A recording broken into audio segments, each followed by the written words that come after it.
In defining progress, I think it's very important to make a distinction between good progress and bad progress. I mean, things progress in the sense that they change.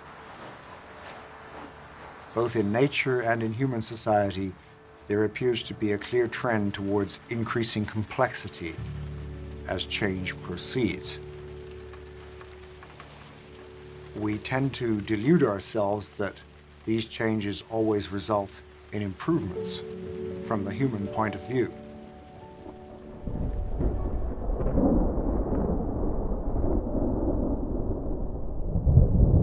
We're now reaching a point at which technological progress and the increase in our economies and our numbers threaten the very existence of humanity. We copy.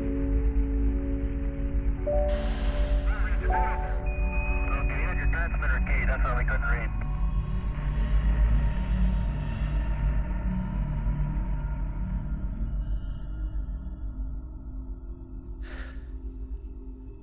What is progress? I think that's too hard a question.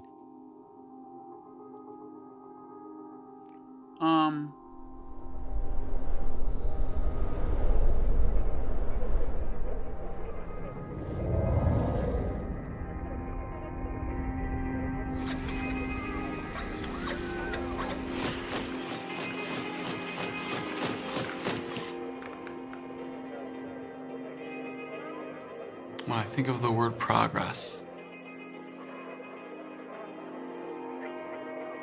our flag is red, white, and blue, but our nation is rainbow. Progress will not come easy, it will not come quick. But today, we had an opportunity to move forward.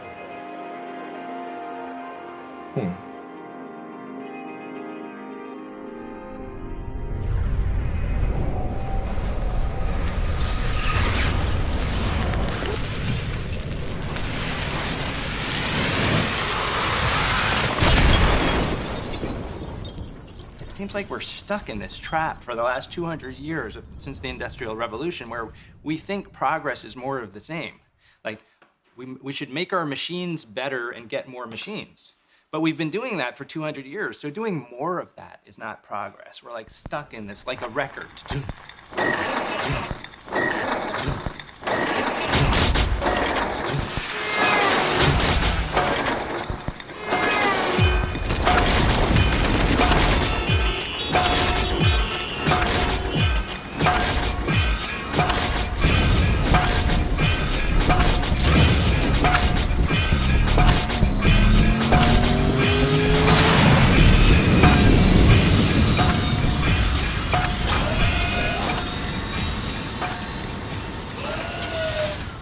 Things that start out to seem like improvements or progress, these things are very seductive. It seems like there's no downside to these. But when they reach a certain scale, they turn out to be dead ends or traps. I came up with the term progress trap to define human behaviors that sort of seem to be good things, seem to provide benefits in the short term, but which ultimately lead to disaster because they're unsustainable. And one example would be going right back into the old Stone Age, the time of when our ancestors were hunting mammoths. They reached a point where their weaponry and their hunting techniques got so good that they destroyed hunting as a way of life throughout most of the world. The people who discovered how to kill 2 mammoths instead of 1 had made real progress. But the people who discovered that they could eat really well by driving a whole herd over a cliff and kill 200 at once had fallen into a progress trap. They'd made too much progress.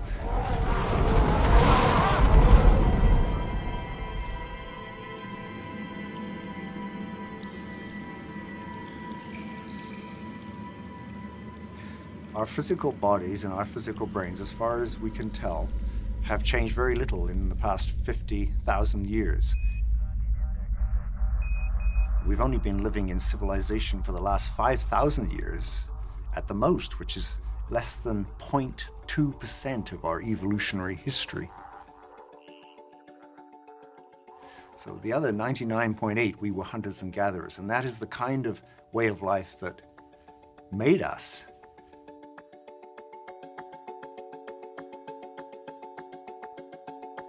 We are essentially the same people as those Stone Age hunters. What makes our way of life different from theirs is culture has taken off at an exponential rate and has really become completely detached from the pace of natural evolution. So we are running 21st century software, our knowledge, on hardware that hasn't been upgraded for 50,000 years. And this lies at the core of many of our problems. All of this is because our human nature is back in the hunting-gathering era of the old Stone Age, whereas our knowledge and our technology, in other words, our ability to do both good and harm to ourselves and to the world in general, has grown out of all proportion.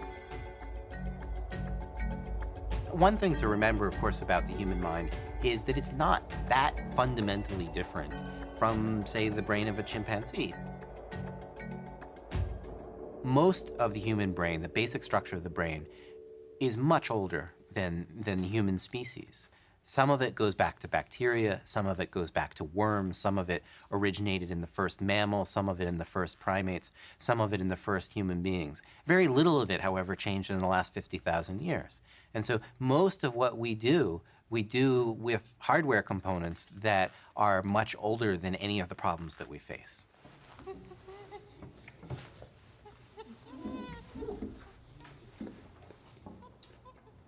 When I first began to study chimps, I thought that the task was to just map out more and more similarities, to find areas of cognition that hadn't been studied yet, and simply show that chimps were just like us.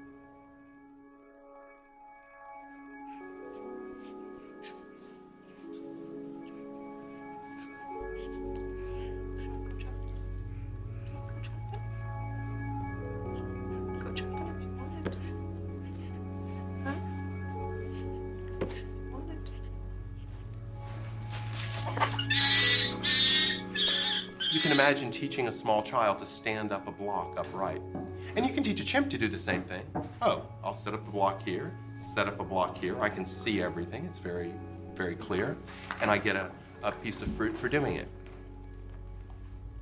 But what happens when you introduce a small subtlety into this situation where you trick them and just make the block off-center just enough that it keeps falling over? Well, the chimp will come in, set up the good block, set up the block that we've tricked them with, but then it falls over. Well, the chimp can see that it's not the way it's supposed to be, so they try again. And they try again. And they move it to one place, and they move it to another place. And they keep trying to get it to stand up because they know what is supposed to happen. but they have no understanding or no inclination to ask why. What unobservable part of the situation is causing that block to keep falling over? The young child will enter, set up the good block, try to set up the block that we've tricked them with, but when it falls over, well, first they'll try again, and maybe try again, but very quickly, they'll turn it over, feel the bottom of it, shake it, try to discern what unobservable property of that block is causing it to fall over. That's the fundamental core difference, I believe, between humans and chimps, that humans ask why. We're constantly probing for unobservable phenomenon to explain the observable. It's what's driven us to discover gravity. It's what's driven us to probe into the mysteries of quasars. And it's the same thing that drives us to probe into the mysteries of each other in our everyday lives. Why does she keep doing that? Why does he keep behaving like that? He must think this. He must believe this. I don't understand. Why?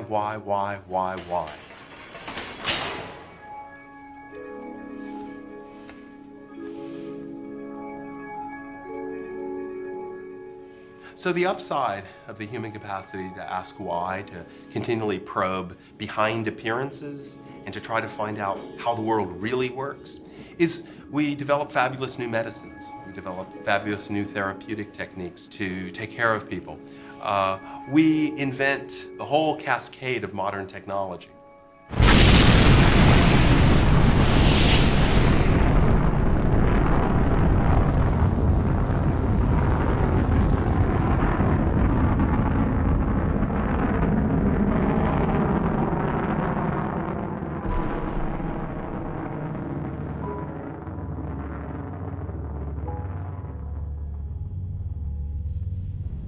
But the downside is that we invent the whole cascade of modern technology.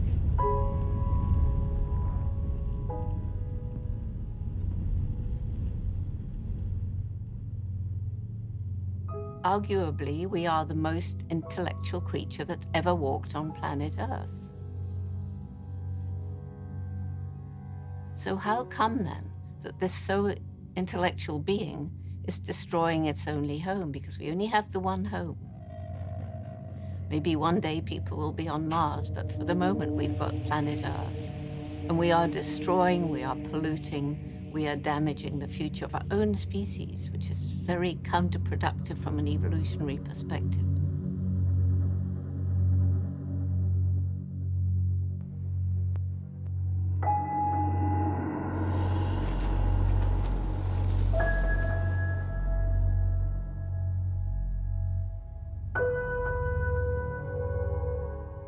This capacity that seems so wonderful to us, the ability to ask why, the very ability that undergirds modern science as a double-edged sword.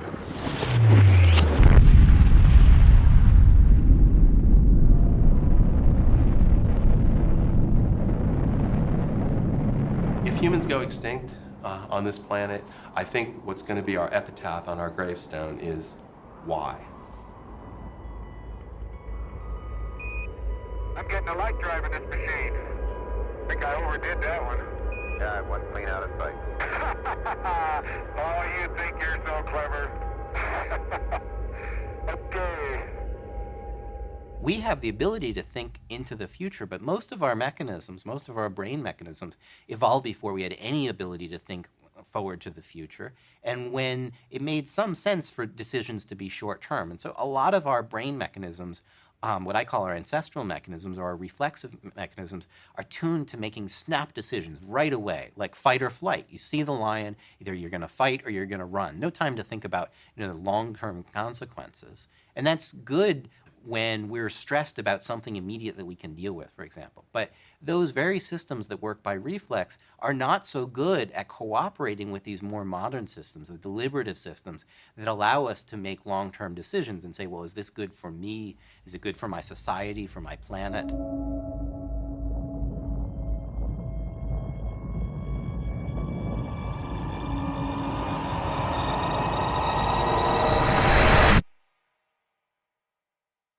Between the fall of the Roman Empire and Columbus sailing, it took 13 centuries to add 200 million people to the world's population. Now it takes only 3 years. A simple thing like pasteurization, the warming of milk so that the bacteria are killed, and the control of smallpox. Things like that have led to a great boom in human numbers.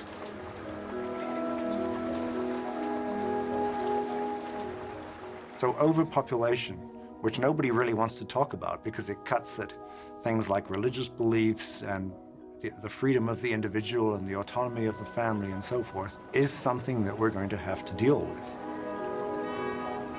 We probably have to work towards a much smaller worldwide population than 6 or 7 billion. We probably need to go down to a half that or possibly even a third of that if everybody is going to live comfortably and decently. The other side of this problem, and perhaps the more dangerous side, is the footprint of the individuals at the top of the social pyramid who are consuming the most. Somebody in the United States or Europe is consuming about 50 times more resources than a poor person in a place like Bangladesh.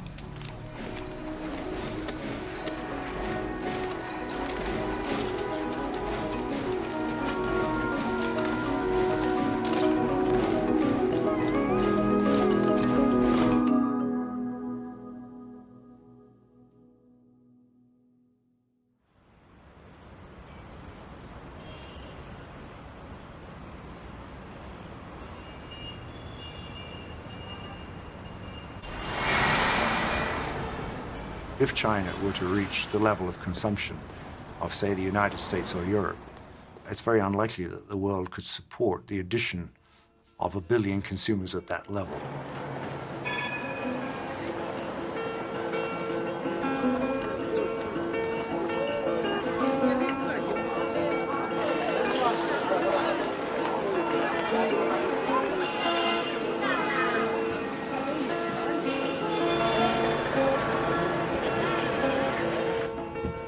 Let's say in China, maybe 200, 300 million people are quote-unquote affluent. You know, they could afford, relatively speaking, you know, what we can in the West. In India, and also whatever, 200 million, you know. So you add up these affluent segments of population in these developing countries or marginal countries, but still you come up with no more than 1.5, maybe 2 billion people. So there is still 5 billion people waiting to tap into these bonanzas of, you know, plentiful food, cars, decent housing, right, higher education for their children. So the potential demand for resources is immense.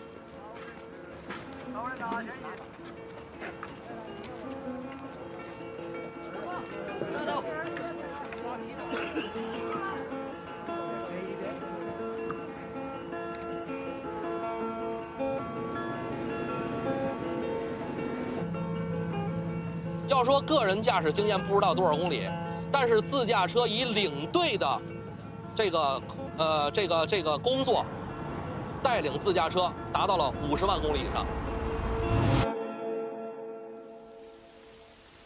这个谁的司机啊？这个车过去吧。再高一点，停，停，走，好，停。走一点一点，好，好，咱们待会儿先出发，等前面车过了咱们走。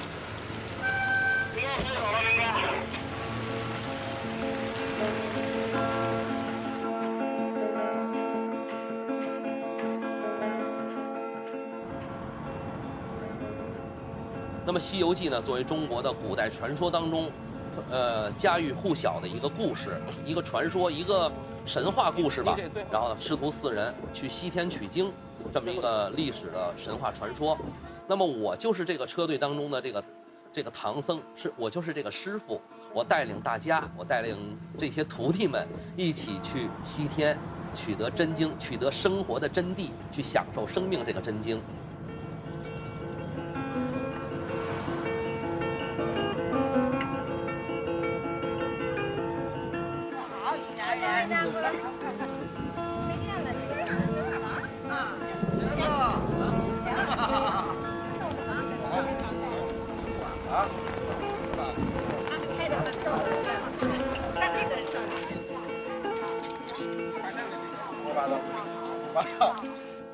住在河对岸有一个小村庄，他们村子里头就是这样，基本上家家户户没有冰箱。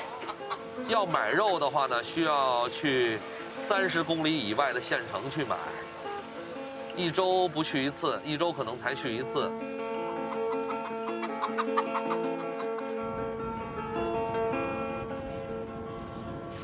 所以说我个人的生活条件，在最近的这个10几、20几年之内发生了翻天覆地的变化。西红柿只有那个夏天、秋天有，冬天是吃不到的。那么现在不一样，任何时候，一年四季我随时可以吃到西红柿，随时可以吃到西瓜，随时可以吃到肉，随时可以吃到海鲜。这些事情小时候不敢想。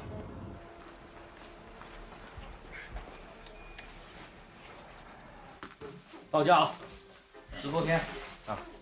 中国的经济发展，我想30年，应该全世界都评价基本上是一致的。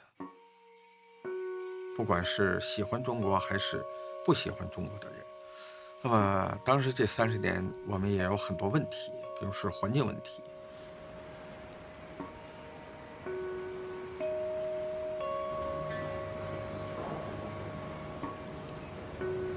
北京的环境在奥运会以前是非常糟糕的，那么现在停了，已经有很大的改进。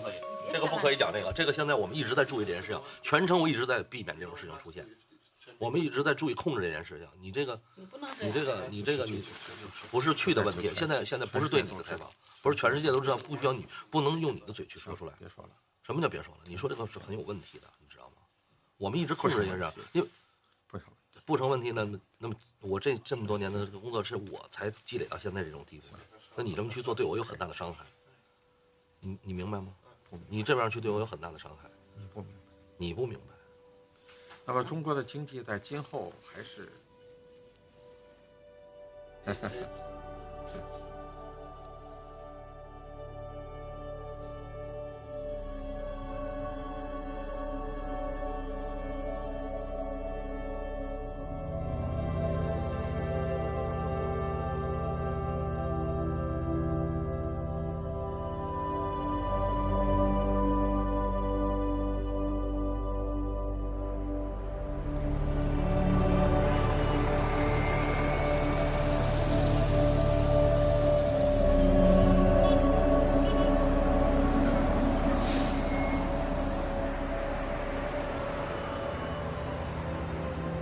，For thousands of years, China has the longest continuous civilization in the world. And it is only during the recent period of time when the European countries started to industrialize that China started to lag behind. And therefore, between the first Opium War in around 1840 all the way to about 1978, China went through a roller coaster of great humiliations, wars of aggression by foreign nations, Japanese aggression against China, civil war, collapse of the Qing dynasty, great cultural revolution, chaos in China. That when Deng Xiaoping re-emerged in 1978, he basically pointed out the only correct path.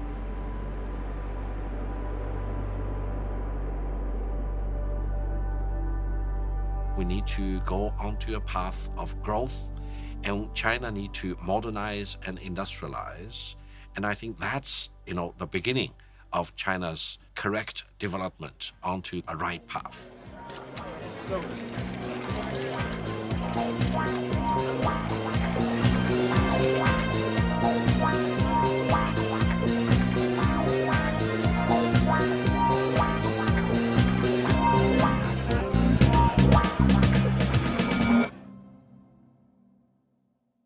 Some people have written about natural capital, the capital that nature provides, which is the clean air, the clean water, the uncut forests, the the rich farmland, and the minerals, the oil, the metals, all of these things are the capital that nature has provided.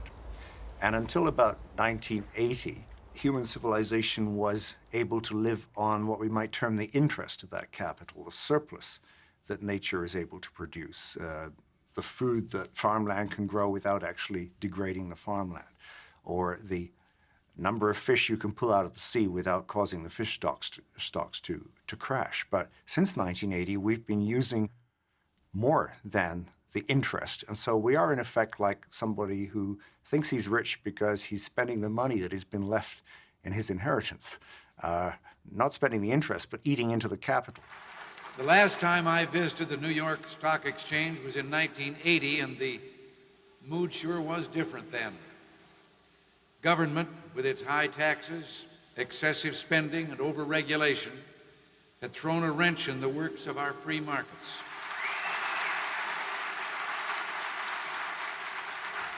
With tax reform and budget control, our economy will be free to expand to its full potential, driving the bears back into permanent hibernation. That's our economic program for the next 4 years. We're going to turn the bull loose.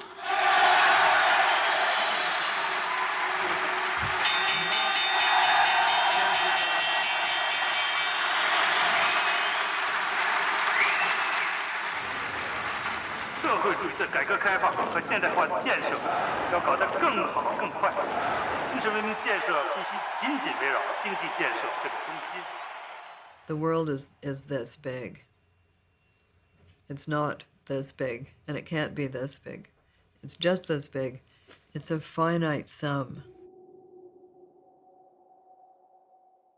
Instead of thinking that nature is this huge bank that we can just, this endless credit card that we can just keep drawing on, we have to think about the finite nature of that planet and how to keep it alive so that we too may remain alive.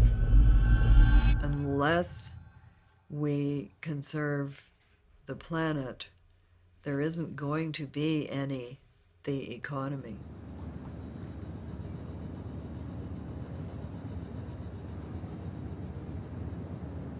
The Ice Age hunter is still us. It's still in us.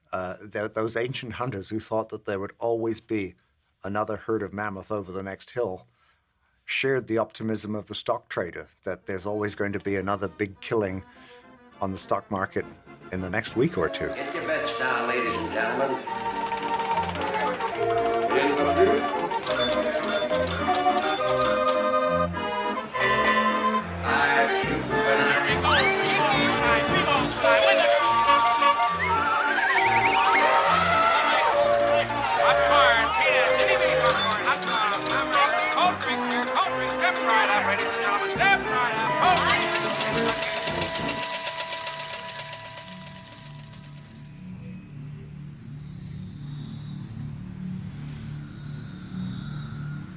If you're watching the Earth, say, over the last 5,000 or 6,000 years, and you're speeding up your film, what you see is civilizations breaking out like forest fires in one pristine environment after another. And after a civilization has arisen and sort of burned out the natural resources in that area, then it dies down and another fire breaks out somewhere else.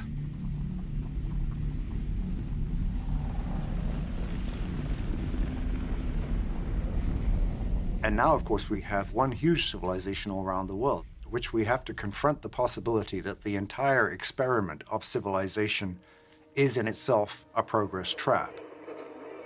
The Dow plunged more than 500 points yesterday. It was the biggest Dow decline ever. De la crise financière américaine. Aún en el resto de las principales bolsas And our economy seemingly on the brink of collapse. Registran caídas en torno And while banks have failed and shares have plummeted, the effects are working their way down to all of us. The economy will get worse before it gets better. Credit rating down.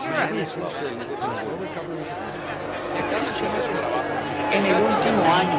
Credit rating down. When will the economy turn around? Yes. I'm not an economist, but I do believe that we're growing. And I can remember You know, this press conference here, people yelling recession this, recession that, as if you're economists. And I'm an optimist. You know, I believe there's a lot of positive things for our economy. Faith in progress has become a kind of religious faith, a sort of fundamentalism, rather like the market fundamentalism that has just recently crashed and burned. The idea that you can let markets rip is a delusion, just as the idea that you can let technology rip and it will solve the problems created by itself in a slightly earlier phase. You know, that has become a belief very similar to the religious delusions that caused some societies to crash and burn in the past. Written records go back about 4,000 years, and from 2000 BC to the time of Jesus, it was normal for all of the countries in the world to periodically cancel the debts when they became too large to pay. So you have Sumer, Babylonia, Egypt, other regions, all proclaiming these debt cancellations, and the effect was to make a clean slate so that society would begin all over again. This was easy to do in a society where most debts were owed to the state. It became much harder to do when enterprise and credit passed out of the hands of the state into private hands and into the hands of an oligarchy. And the last thing they wanted was to have a king that would actually cancel the debts and restore equality. Rome was the first country of the world not to cancel the debts. It went to war in Sparta, in Greece, to overthrow the governments and the kings that wanted to cancel the debts. The wars of the 1st century BC ended up stripping these countries of everything they had. Not only did it strip the temples of gold, it stripped the public buildings, it stripped the economies of their reproductive capacity, it stripped them of their waterworks, it made a desert out of the land. And it said, a debt is a debt. The collapse seems to have been closely linked to ecological devastation, which led to all sorts of social and economic and military problems. In the early stages of the Roman Republic, you had a fairly egalitarian landowning system. The peasants had access to public land. But as the Roman state became more powerful and the lords and the generals began to appropriate public land for their own private estates, more and more peasants became landless. At the same time, erosion was a serious problem, so bad that some of the Roman ports silted up with all the topsoil that got washed down from the fields into the river. And archaeologists have been able to establish how badly degraded much of Italy was by the fall of the Roman Empire, and how it took 1,000 years of much reduced population during the Middle Ages for fertility in Italy to rebuild. What was absolutely new in the Roman Empire was irreversible concentration of wealth at the top of the economic pyramid. And that's what progress has meant ever since. Progress has meant you will never get back what we take from you. That's what brought on the Dark Age, and it's what's threatened to bring in the Dark Age again if society doesn't realize that if it lets the wealth concentrate in the hand of a financial class, this class is not going to be any more intelligent and long-term in disposing of the wealth than its predecessors were in Rome or in other countries.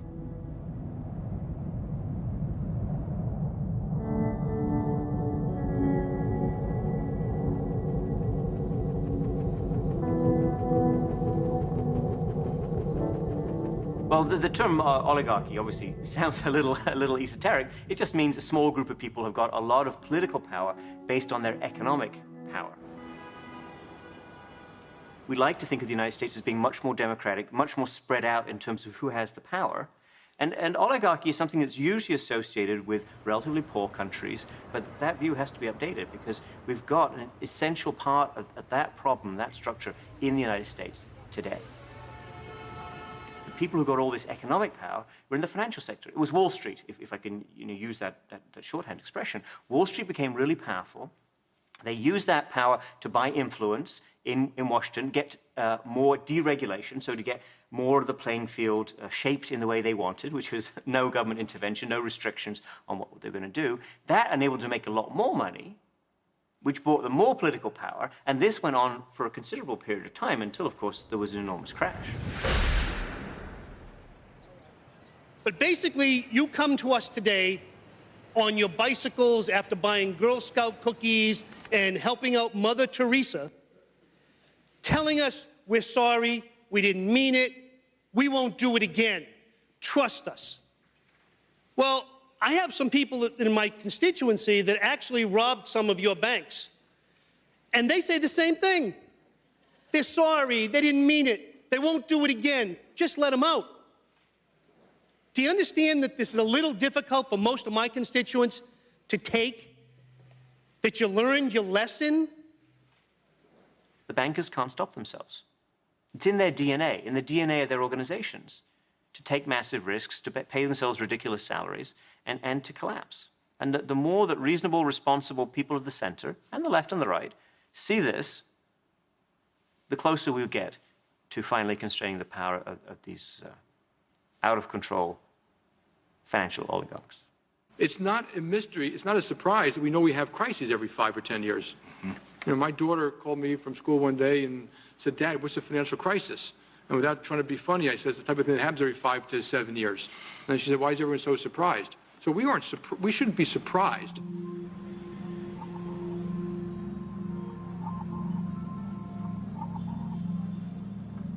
I read scrawled on a wall somewhere that every time history repeats itself, the price goes up.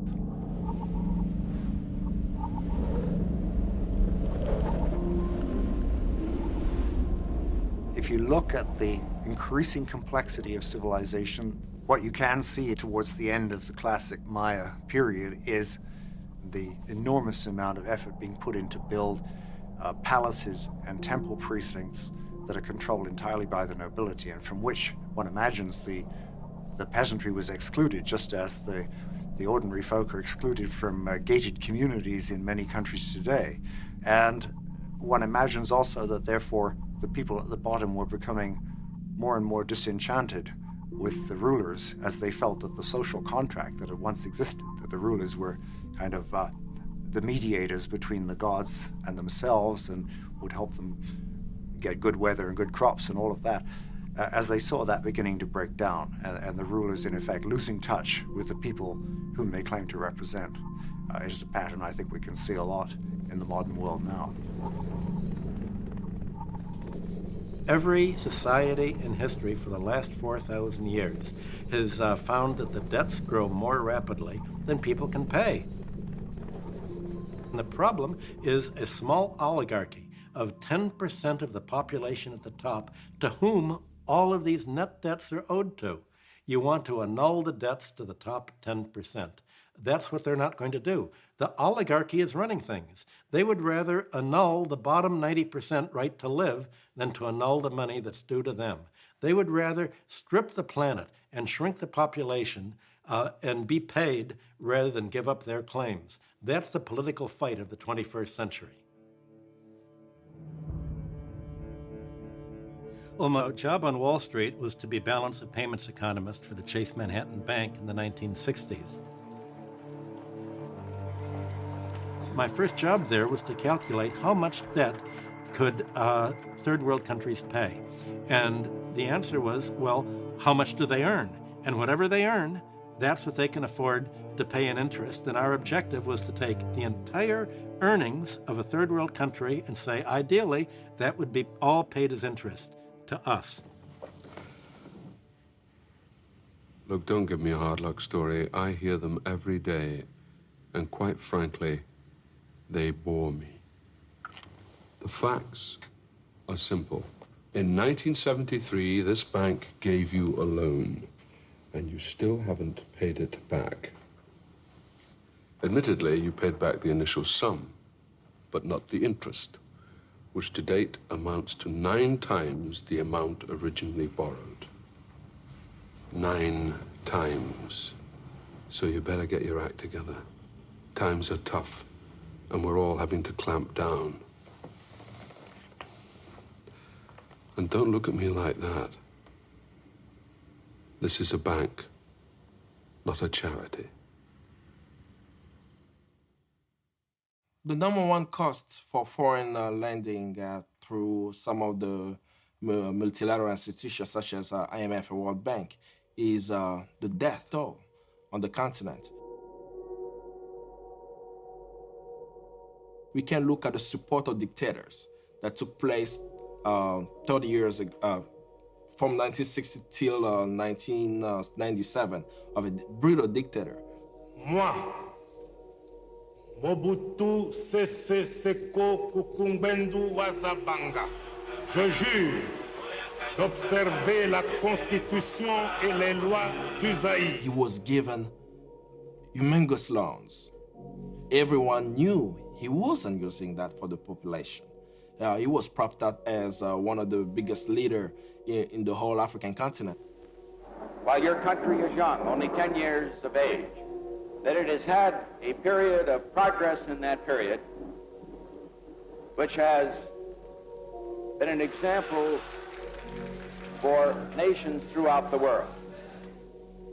You have moved forward economically. You have established unity in your country. And you have a vitality which impresses every visitor when he comes to Congo. What is interesting is all the money plundered from all the international debt is found in Western banks. So as he was removed from power, the money never returned to the Congolese.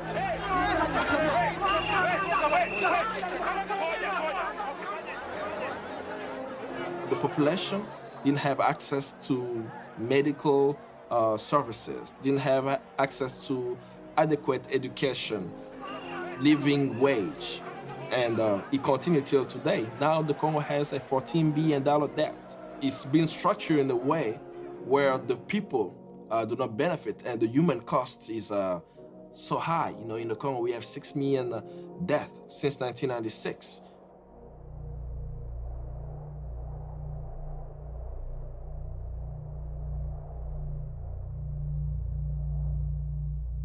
Rich countries lend a so-called developing country a big whack of money. Debt is incurred on behalf of people who have nothing to do with it, don't know anything about it. Then they're expected to pay the price by scraping off their livelihood, turning it into money, and giving it to somebody else. How could the money given to the Congo benefit to the people? Use some of the funds to make sure that there are strong institutions within the country that will protect against human rights violation and so many other issues that we face. But these funds are not used for that because whenever it's given, they tell you specifically what project you have to use it for. And mainly, it's usually mining projects to get access to resources.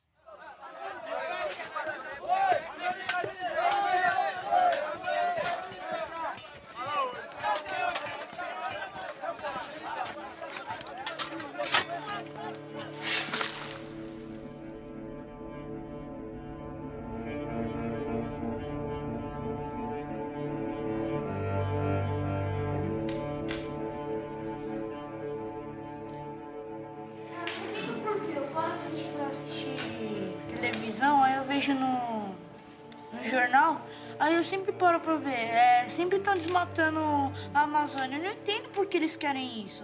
Então, eles estão se prejudicando, eles mesmos que estão se desmatando.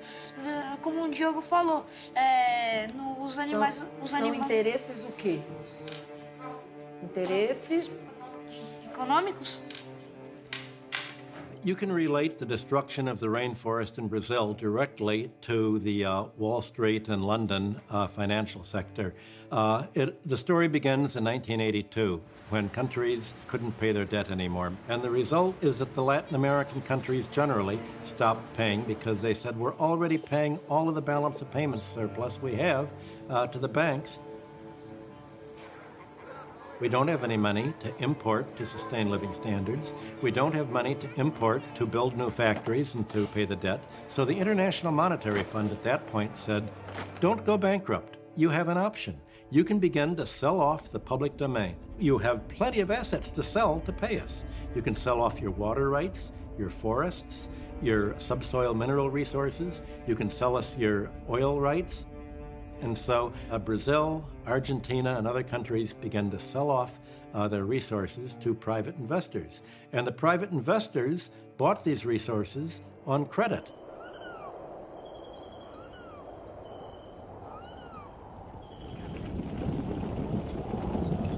Até então, as pessoas acreditavam que os recursos naturais eram praticamente infinitos e de que só se deveria valorizar aquilo que tinha uma transformação feita pelo homem. Agora nós estamos descobrindo que existem serviços que são prestados à humanidade e à sustentação da vida na Terra, que são feitos pela natureza, e que os povos, eles, pela posição que ocupam geograficamente, são detentores de parte desses serviços prestados pela natureza. Quando eu me deparei com uma situação em que havia um risco de destruição daquele modo de vida e de entender pelo que eu deveria lutar, a favor do que deveria lutar e contra aqueles que achavam que a floresta era sinônimo de atraso, de ser algo contra o progresso.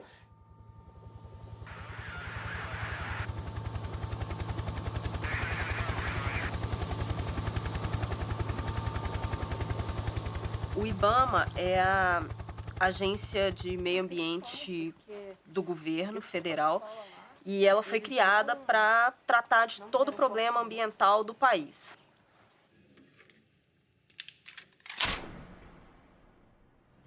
Quando eu entrei no IBAMA, eu vi que a área que eu mais gostaria e que eu poderia defender os meus ideais e estar em contato com a natureza seria na fiscalização.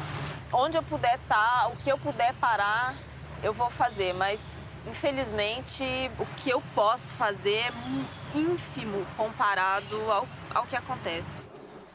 Vanderlei dele é com W ou com V? Sei lá, Vanderlei. Vander. Então esse 144 é só esse pedacinho aqui, né? É. Esse vermelhinho que tá aqui nesse cantinho.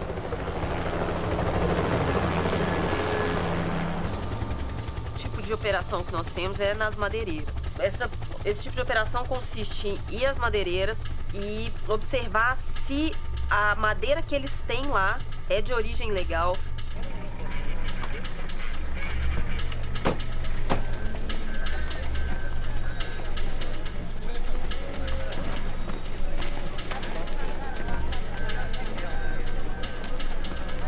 Então peço que vocês também, Ana, olhem para o pessoal, todos eles têm famílias, todos são trabalhadores, não tem nenhum bandido aqui, como o mundo lá fora fala de nós, né? Então façam o trabalho de vocês, tenham, porque o medo nosso é só de um exemplo que aconteceu aqui, lacrar a empresa, aí você para, aí é complicado.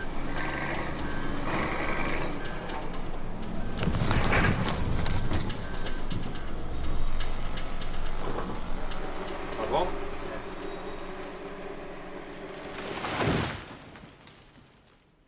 Eu emprego hoje vários funcionários e acredito que da forma que está, nós vamos parar de trabalhar, vamos dispensar todo mundo e vamos achar outro meio de vida para poder sobreviver. Amanhã a gente volta a trabalhar e senão nós dispensamos novamente.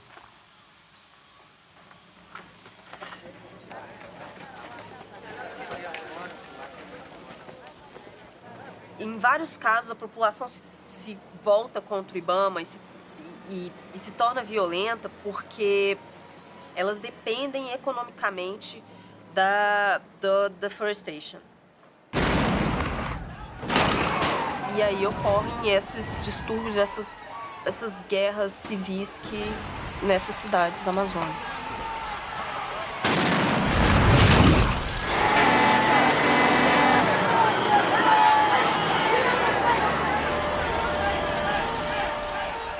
Tudo tem uma herança ali. É uma mãe de leite, Amazônia. Amazônia é a mãe de leite. Lá no país da senhora existe a Amazônia, existe a floresta? Aqui é a bacia amazônica, o pulmão dos Estados Unidos, que a turma fala.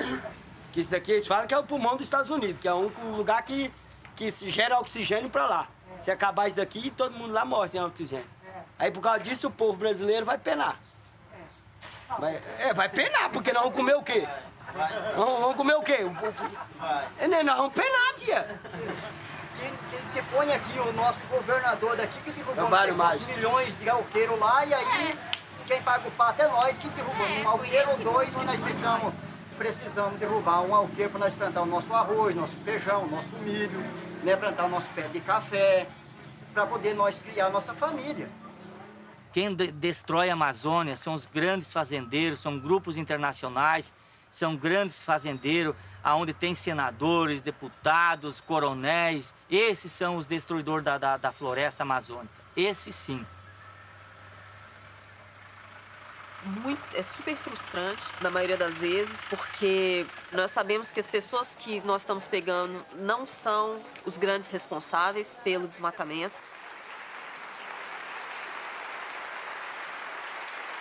A maior parte dos políticos brasileiros, eles têm agronegócio, são plantadores de soja, são pecuaristas. Então, há conflito de interesse.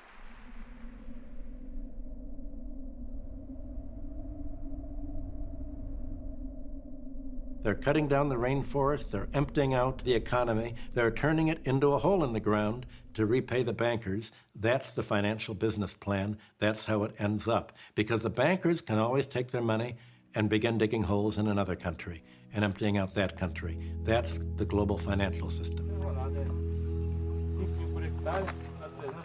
Não, mas joga no 60 que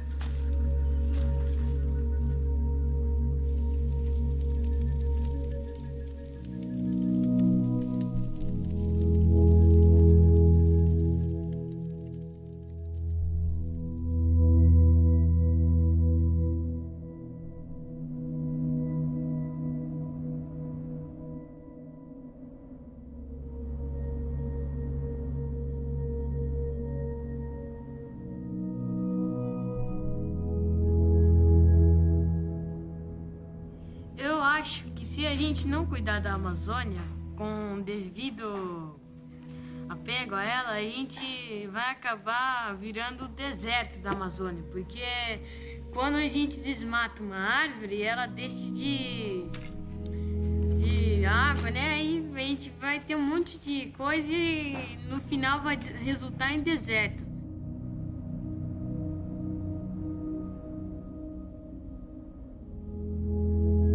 The economists say if you clear cut the forest, take the money and put it in the bank, you can make 6 or 7%.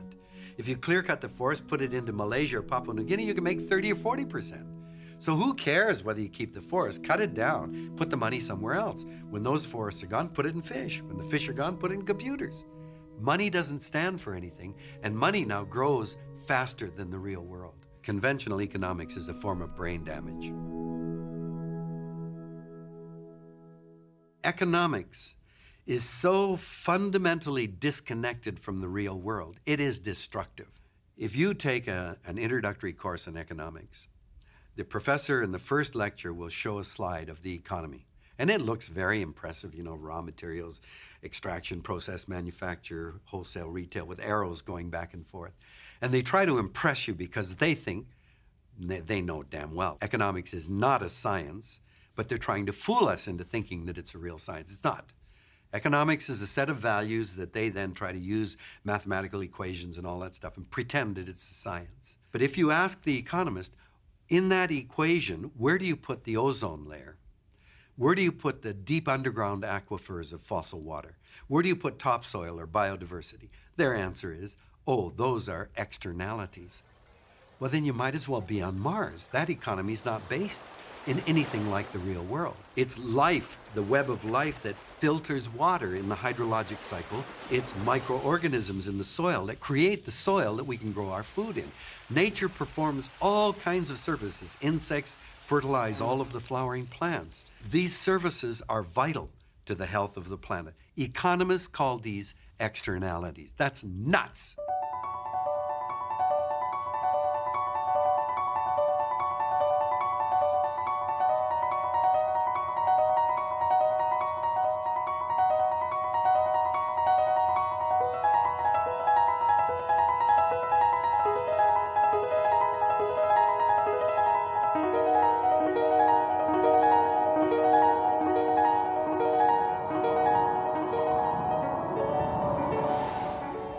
Unlimited economic progress in a world of finite natural resources doesn't make sense. It's a pattern that is bound to collapse, and we keep seeing it collapsing. But then we build it up because there are these strong vested interests. We must have business as usual. And, you know, you get the arms manufacturers, you get the petroleum industry, you get the pharmaceutical industry, and all of this feeding into helping to create corrupt governments who are putting the future of their own people at risk. You can imagine lilies growing in a pond. Lilies grow very rapidly. They double every day. They're going to cover the whole surface, and there won't be any way of the fish getting oxygen, and all the life is going to die in the pond. That's how rapidly things can grow. One day, you're half full of lilies. The next day, you're dead.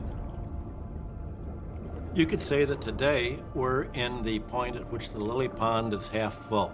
The life is being snuffed out of national economies, and the debt goes on doubling. How long can it do it? It has one day to go.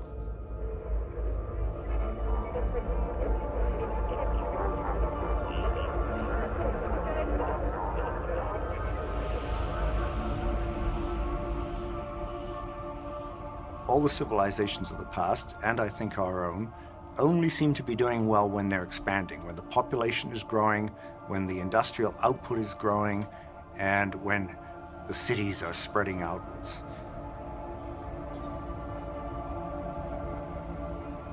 Eventually, you reach the point at which the population has overrun everything. The cities have expanded over the farmland. The people at the bottom begin to starve, and the people at the top lose their legitimacy. And so you get hunger, you get revolution.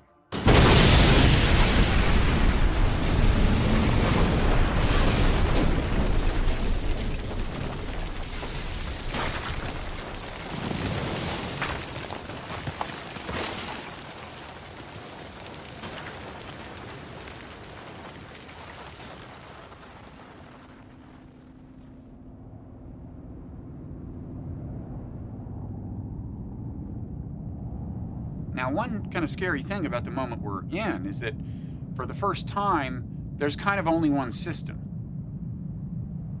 So if the whole thing goes down, you won't have what you've had in previous eras of epic collapse, which is that even though one civilization goes down and may take a while to recover, there are other robust civilizations that are kind of the guardians of progress.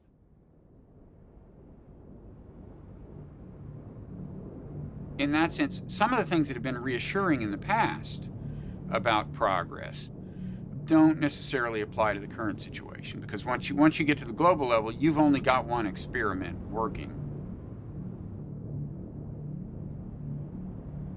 That's just the inevitable culmination of its growth ever since the Stone Age, and there were way stations along the way, like the Roman Empire, and now here we are, and more people are in the same boat, and they face problems, and either they will solve them together or suffer together, and possibly on a catastrophic scale.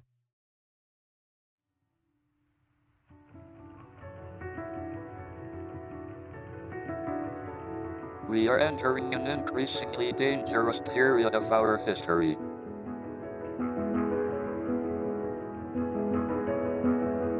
Our genetic code still carries the selfish and aggressive instincts that were of survival advantage in the past. But I'm an optimist.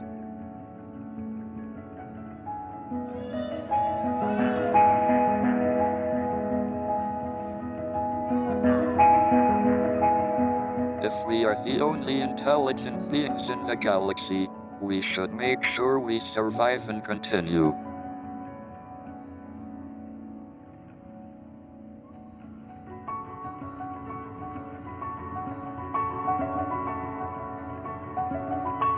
If we can avoid disaster for the next 2 centuries, our species should be safe.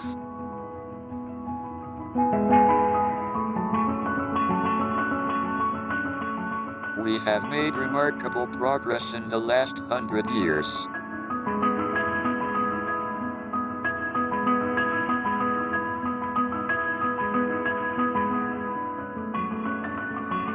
Our only chance of long-term survival is not to remain inward-looking on planet Earth, but to spread out into space.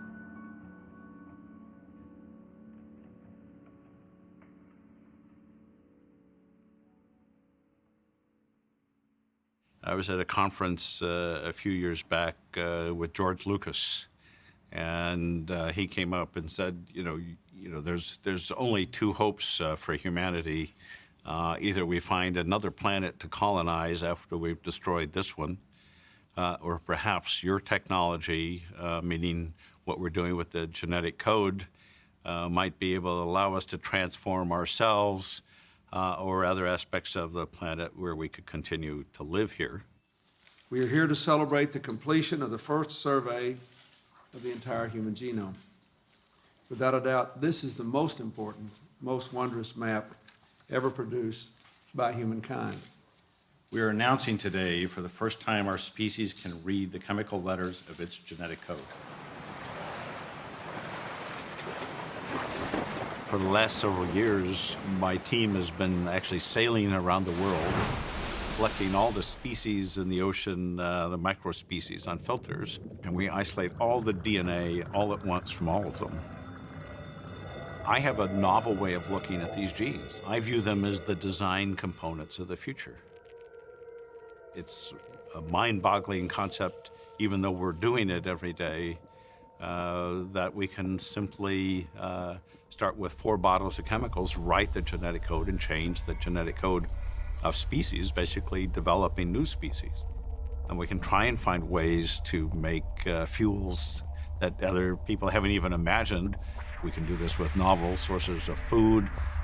We're limited only by our imagination and whatever biological reality is. When we consider trying to replace oil, we use billions of gallons of oil a year. I can't even, I think I have a pretty good imagination, envision what 1 billion gallons of oil is. And making 1 billion gallons of oil from invisible microbes is a certain leap of faith. But in fact, that's how we proceed in science.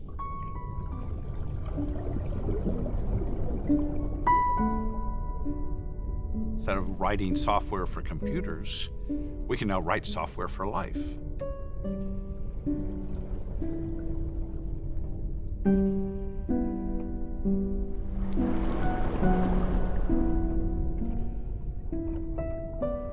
By changing and taking over evolution, changing the time course of evolution, and going into deliberate design of species for our own survival,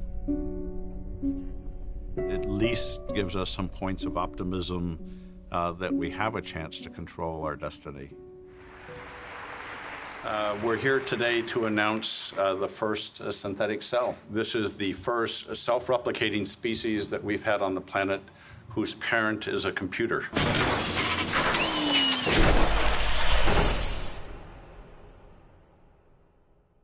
One of the challenges that faces the human species is we are more and more in a position of acting like gods. This has been true for a while because we've had the ability to change the climate, for example. So this is going to be even more true with genetic technologies. We're going to be able to manipulate other species and eventually ourselves. We're going to be in a position of controlling our own fate in a way that no creature has ever, in 1 billion years on the planet, had an opportunity to do. I once wrote a poem in which a mad bishop said, and man became God, became greater than God in the godhood of man. I do not see anyone living in this materialistic society as being anything like God. I don't know what God is, but in my wildest dreams, I would never conceive of God or a God as being like a modern human being in a materialistic society. We're anything but godlike. I think the challenges are so overwhelming to all of us that we're all trying to just use whatever new tools we can to try and change the future. Synthetic biology is a progress trap par excellence. Biologists have pointed out that these engineering approaches is all very well, and the engineers can try to treat life as though it was some sort of computer or engineering substrate. But ultimately, the microbes are going to end up laughing at them, that life doesn't work like that.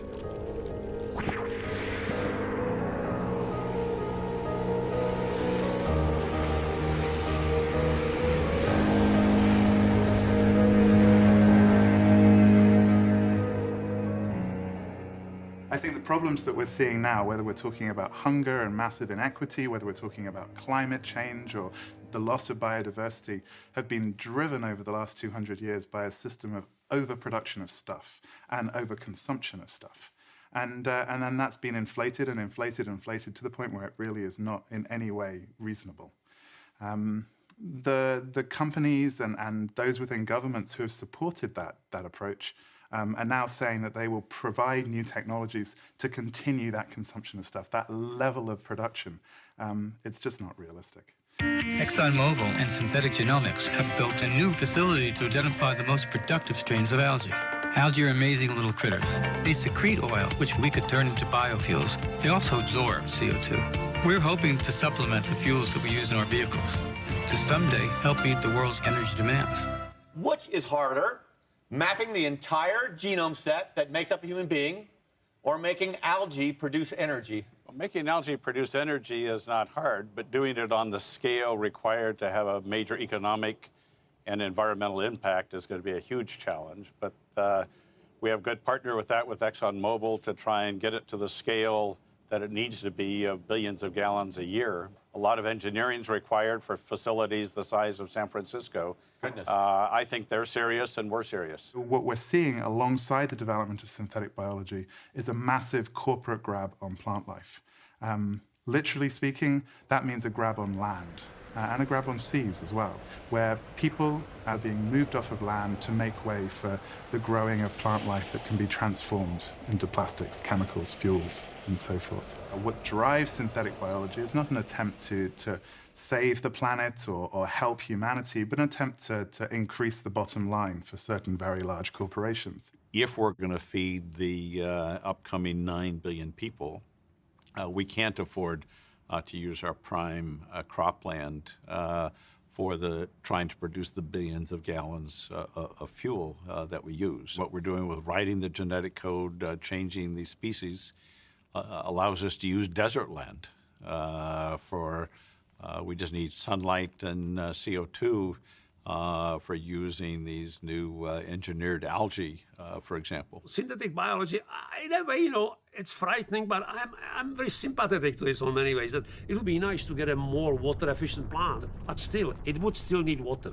Craig Venter cannot create a plant which needs no water and no nitrogen, or which totally fixes all its nitrogen by sucking it from the air. It cannot go that far. This doesn't fundamentally change the game. What fundamentally changes the game, and what people don't want to hear, and I'm coming to this all the time, and people say, don't talk to us like that because this is a no starter. But for me, this is the only starter. We have to use less. The poor people need more. There is no doubt about it. There is no discussion there. Right? If you are average villager somewhere in Rajasthan or Punjab or Nigeria, you need more, period. There's a basic human decency compels you to say these people need more clean water, more basic food, more education for their children. The discussion closed, right, before it begins, right? But as far as us is concerned, we certainly could and should do with much, much, much less. People have been conditioned that things have to always go go better. And immediately as you say, limit something, people think this is not getting better, but it would be. It's even a non-starter saying people, you should eat less. You should eat less meat, right? That's a non-starter, right? You should use less electricity, right? You should build smaller cars. The other day I saw the vice president of GM talking about the new GM, right? And one of these journalists asked him rightly, but your cars are still so heavy. And he says, yes, we are working on it. What is there to work on it, right? There are so many things which we could do, not to surrender our standard of living, not to kind of live in a gutter, really, right? But we don't need 1.5-ton car to go from red light to red light in a city, really, right? People are not willing to go back on these things. Most of them simply are not, because they've been totally hijacked by this material culture. Let's not underestimate this, the persuasion, the power of this material culture is immense. It's just immense. When I've seen so many people being so genuinely unhappy that they cannot afford a $50,000 bathroom remodeling, right? I mean, there's something wrong with that value set, right? Because bathroom is a place where you should spend 10 minutes to take your shower and brush your teeth, right? So it doesn't have to be worse. But you know how much money people are. So, again, on my mind, because we are thinking about redoing our bathroom, right? So it's on my mind. So it's very interesting. So for me, it's a chore because it has to be done, really. But for many people, it's kind of a life-affirming thing, People are renting storage spaces, right? Which they will never access in the next 20 years to store the junk which they cannot store in their 5,000 square foot homes, really, right? So do we need that, really? So it's just amazing, really. So this is very difficult to put the genie in the bottle. So everything is defined in this material thing. I could make it a lot more coherent, but you see, this is difficult because when you make it a lot more coherent, you make it prescriptive. And prescriptions never work, really, because I don't have the solution. I can't sit here and say, we should follow this, and by 2030 everything click and we all live happily ever after, right? So I'm making it deliberately incoherent. I could be very doctrinaire. But you see, I lived for 26 years in a communist society. I'm inoculated against any doctrinaire grand solution saying, this is the pattern, this is the master, this is the paradigm which you have to follow. I'm just totally set against it. So I'm making things deliberately kind of, messy, inchoate, uncoordinated, because that's how life is. We don't know what pattern will emerge. As long as we are living amidst of this sea of affluence and opportunities and material riches, it's just very difficult to make this individual, voluntary, resolute step and saying enough, back, limit. Very difficult.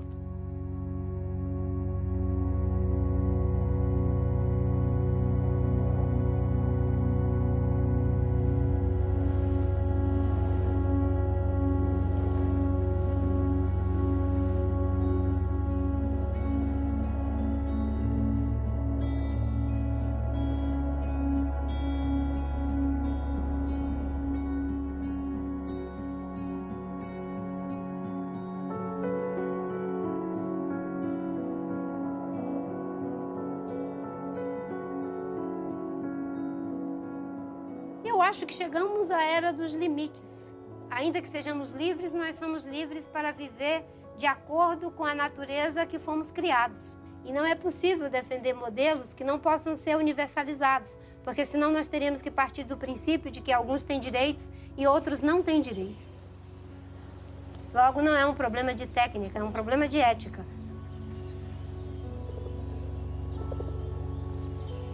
I was walking around pointing my finger at everybody and, you people, and, blaming the culture for its consumption. And finally, one day I came home and I had the air conditioners were on, even though there was no one home. And I was like, wait, I'm going around blaming everybody else, but the fact of the matter is that my lifestyle requires a huge amount of resource too. So how can I blame other people? And I realized that before I go around trying to change other people, maybe I should look at myself and change myself and keep my side of the street clean. So I came up with this idea that I would live as environmentally as possible for a year and see how that affected us. So we did this no-impact experiment. We live in New York. We live in the middle of New York City, which made it unusual because most people can think of environmental living as some sort of a back to the land thing. But of course, back to the land is not the right idea when it comes to saving our habitat.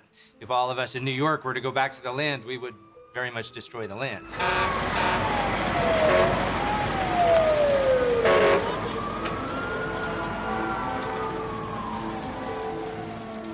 we're not biologically consumptive. This has not got to do with human nature. Human nature is to do what everybody else does. That's human nature, that we want to, and it's wonderful. It's like, I want to be with you. I want to be the same as you. I want to love you, and I want you to love me. That's not bad. So that's but that's also part of the problem. I want to be the same as you, and you consume, so I'm not going to be the first not to consume. But it also tells us that if we can move from non-consumption to consumption, we can also move from consumption back to non-consumption.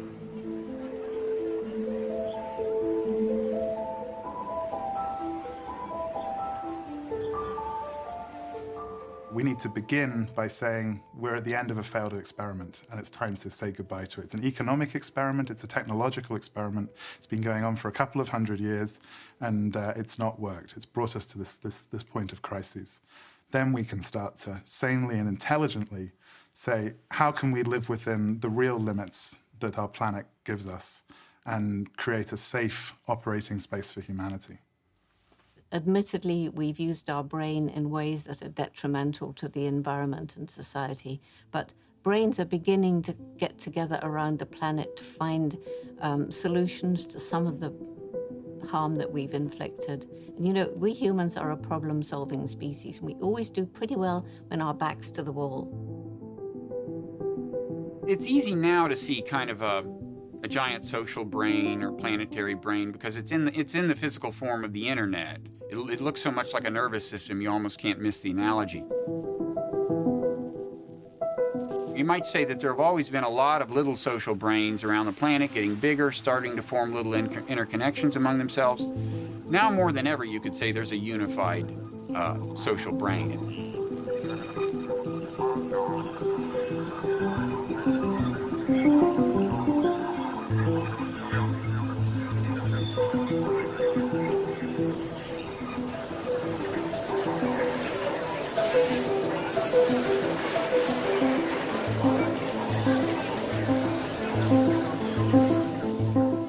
Even if the overall arc of history is toward an expanded moral horizon, more and more people acknowledging the humanity of more and more different kinds of people, there's always the risk of backsliding, and it can be catastrophic. From a point of view of strict self-interest, it is imperative that we make further moral progress, that we get more and more people to acknowledge the humanity of one another, or it will be bad for pretty much all of them. If we don't develop what you might call the moral perspective of God, then we'll screw up the engineering part of playing God, because the actual engineering solutions depend on seeing things from the point of view of other people, ensuring that their lives don't get too bad, because if they do, it'll come back to haunt us. So, you know, kind of half of being God has just been handed to us, and then the question is whether we'll master the other half of being God, the moral half.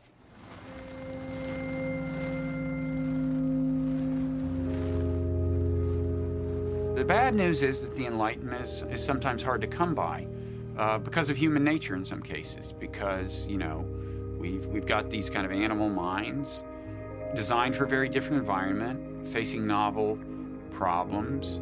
So the Enlightenment part is going to require some real education and reflection and self-discipline that may not come naturally.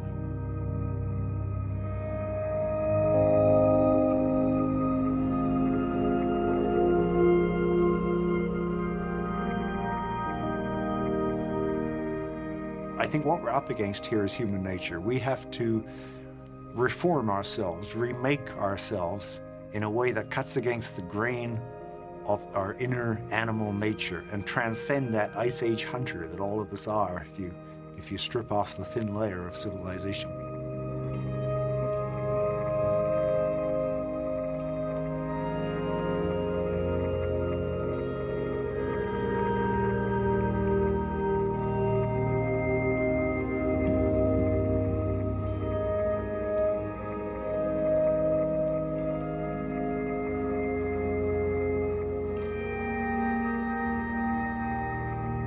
We always have been the initiators of this experiment. We've unleashed it, but we've never really controlled it. But now it's more likely that we're going to come to grief because of environmental problems. If we do, then that is really nature saying the experiment of civilization is a failed evolutionary experiment, that making apes smarter is a dead end. So it's up to us to prove nature wrong, in a sense, to show that we can take control of our own destinies and behave in a wise way that will ensure the continuation of the experiment of civilization.